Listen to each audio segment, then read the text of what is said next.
Hola, cuarto grado. Esta semana vamos a aprender sobre las interacciones entre los seres vivos y el medio. El planeta Tierra posee diferentes ambientes en los cuales se desarrolla una amplia diversidad de seres vivos. Las características de cada ambiente posibilitan o no la vida de los organismos vivos. El cardón es un tipo de cactus de los más grandes que se conocen. Puede llegar a medir entre 5 y 10 metros de altura. Se desarrolla en el norte de nuestro país.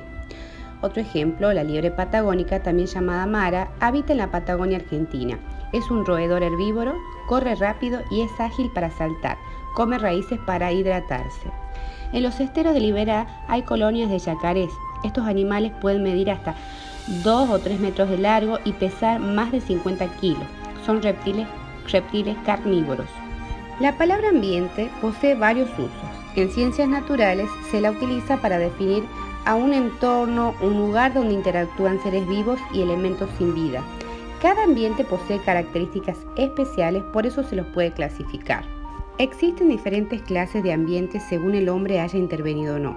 Podemos encontrar ambientes naturales, que son aquellos que no han sido modificados por el hombre, los ambientes modificados, que son aquellos en los que las personas han intervenido en ellos, en un principio fueron naturales y luego con la acción del hombre se modificaron. Y los ambientes artificiales que están pensados y construidos por las personas.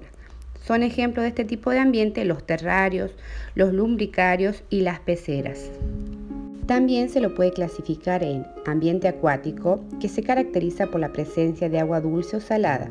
Las lagunas, los lagos, los ríos, el mar y los océanos son ejemplos de este tipo de ambiente. Todos los seres vivos que habitan en este ambiente dependen del agua para vivir y desarrollarse. La temperatura es más estable que en otro tipo de ambiente. El ambiente aeroterrestre se caracteriza por la presencia del territorio continental. En él, los seres vivos interactúan con el aire que los rodea de manera tan estrecha que sin este elemento no podrían subsistir. La selva, los bosques y los pastizales son ejemplos de este tipo de ambiente.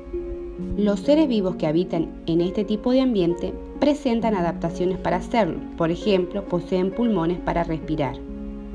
La temperatura y la humedad también son factores determinantes y provocan la aparición o no de vegetación.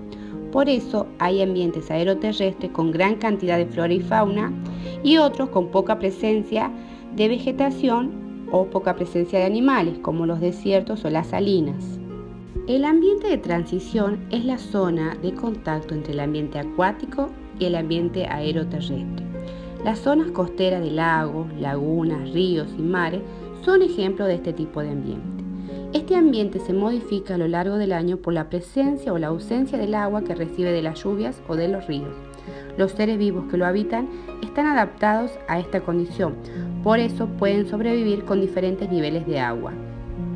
Para aprender las adaptaciones que hacen los animales y las plantas en los diferentes medios, vamos a aprender primero qué es la adaptación.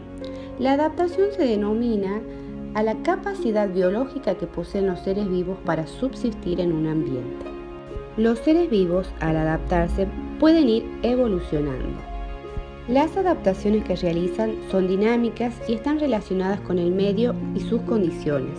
Las adaptaciones pueden ser según el ambiente acuático, por ejemplo los peces que respiran a través de branquias, terrestres, por ejemplo los mamíferos que viven en lugares calurosos, tienen pocos pelos, y aéreos, por ejemplo el cuerpo aerodinámico de las aves le permite volar.